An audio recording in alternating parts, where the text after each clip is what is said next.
अगर आप हमारे चैनल पर नए हैं तो आप हमारे चैनल को जरूर सब्सक्राइब करें, लाइक करें, बेल आइकॉन के बटन को दबाएं ताकि तुरंत आप तक ऐसे अनुभव और मानव धर्म परिचय पहुंच सके और आप इन वीडियो के द्वारा आप अपने मानव जीवन को अच्छा बना पाए। डॉक्टर मनोज हुबरीकर। महान त्यागी बाबा जुमदेवजींनी मानवास जागविण्याचे कार्य प्रथा आपल्या कुटुंबापासूनच केले। बाबांच्या शब्दांचा अनादर केल्यास त्याचे काय परिणाम होतात हे मागील प्रकरणात आपण पाहिले। आता त्यांच्या शब्दांचा आदर केल्यास त्याचे काय परिणाम होतात ते या प्रकरणात पाहू। परमेश्वर प्राप्तीच्या अगोदर बाबा जुमदेवजी आणि आई सौ वाराणसीबाई यांच्या पोटी 3 अपत्ये जन्माला आली, परंतु त्यातील 2 अपत्ये भूतबाधेमुळे अंध श्रद्धा लहानपणीच परमेश्वरात विलीन झालीत आणि एक अपत्य जिवंत राहिले। त्याचे नाव महादेव असे आहे। यालाच मनो या नावाने संबोधतात। महादेव हा लहानपणी सर्वसाधारण बुद्धीचा मुलगा होता। एकुलता एक मुलगा असल्यामुळे घरची परिस्थिती हलाखीची असून सुद्धा बाबांची त्या मुलाला जास्तीत जास्त शिकविण्याची इच्छा होती। त्याचे मॅट्रिक पर्यंतचे शिक्षण नागपूर येथील महाल भागात असलेल्या न्यू इंग्लिश हायस्कूल मध्ये झाले। त्यावेळेस तो वर्गात सर्वसाधारण श्रेणीतील मुलगा गणला जात होता।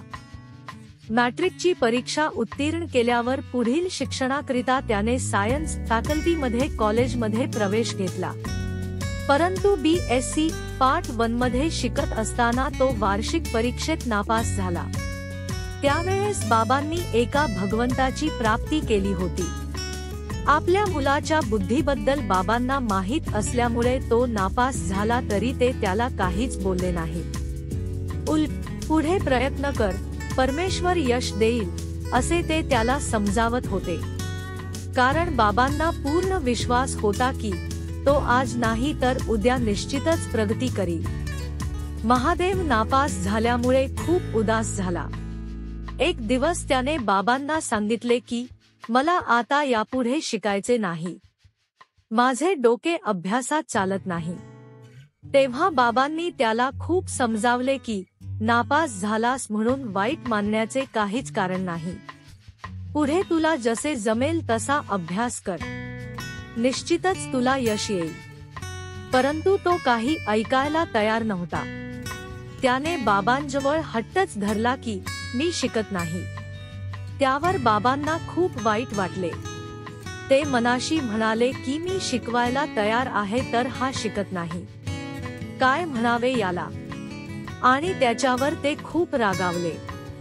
ते त्याला म्हणाले की आमच्या पोटात सपूतच्या ऐवजी कपूत जन्माला आला आहे असे आम्ही समजू आणि तुला जे काही करायचे असेल ते तू कर। वरील कपूती शब्द महादेवच्या अंतःकरणाला खूप बोचला। त्याने बाबांची क्षमा मागितली आणि शब्द दिला की मी यापुढे निश्चित शिकेन, तसेच बाबा जसे म्हणतील तसे वागीन।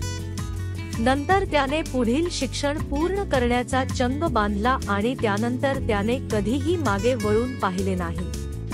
प्रत्येक वर्षी विशेष योग्यता श्रेणीत तो पास होऊ लागला।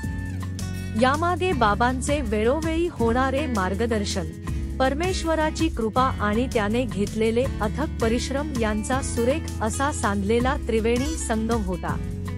त्यावेळेस त्यानेही एका परमेश्वराला मानण्यास सुरुवात केली होती। जब भगवान देता है तो छप्पर फाडके देता है या म्हणीनुसार त्याने बरीच मोठी प्रगती केली। त्याने 1969 साली Visvesvaraya regional college of engineering Nagpur येथून BE मेटॅलर्जीची पदवी मेरिटमध्ये प्रथम क्रमांकाने उत्तीर्ण केली। या अभियांत्रिकी महाविद्यालयात शिकत असताना त्याला मेरिट स्कॉलरशिप गुणवत्ता शिष्यवृत्ती मिळत होती। त्यानंतर त्याला अमेरिकेत अत्यंत नावाजलेल्या न्यूयॉर्क युनिव्हर्सिटीची मेरिट शिष्यवृत्ती मिळाली आणि 1971 साली त्याने या युनिव्हर्सिटीची मेटॅलर्जी आणि मटेरियल सायन्समध्ये MS ही पदवी संपादन केली। त्यानंतर तो 1975 साली येथूनच बायोमेडिकल इंजिनिअरिंग या विषयात डॉक्टरेट PhD ची परीक्षा प्रथम श्रेणीत उत्तीर्ण झाला। यावेळेस सुद्धा त्या देशाची मेरिट शिष्यवृत्ती त्याला मिळत होती। आज हाच महादेव डॉ. मनोज थुब्रीकर या नावाने अमेरिकेतील university of Virginia medical centre, Virginia येथे associated professor, department of surgery आणि डायरेक्टर ऑफ सर्जिकल रिसर्च म्हणून कार्यरत आहे। त्याने तेथे हार्ट व्हाल्व्ह, विशेषतः नॉर्मल डिसीजर आणि बायोप्रोस्थेटिक ओर्टिक व्हाल्व्ह यांवर रिसर्च केलेले आहे। त्याच्या अनेक संशोधनपर लेखांना राष्ट्रीय मान्यता मिळालेली आहे। त्यांनी या विषयावर लिहिलेली बरीच पुस्तके बाहेर देशांतील अनेक युनिव्हर्सिटीमध्ये विद्यार्थ्यांसाठी अभ्यासक्रमाकरिता लागू करण्यात आलेली आहेत।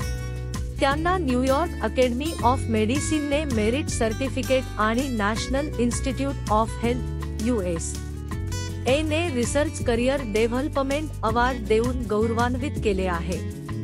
आज ते जगातील नावाजलेल्या प्रथम 9 शास्त्रज्ञांपैकी 7व्या क्रमांकाचे शास्त्रज्ञ आहेत। ते जगात ठिकठिकाणी वरील विषयावर मार्गदर्शन करतात। याचे श्रेय सर्वस्वी महानत्यागी बाबा जुमदेवजींना आहे। त्यांच्या मार्गदर्शनामुळे आणि त्यांच्या शब्दांचा आदर करून पालन केल्यामुळे आज डॉक्टर मनोज हे अत्युत्तम अवस्थेत असून सर्व गोष्टींनी परिपूर्ण आहेत। यामागे परमेश्वराची शक्ती आहे।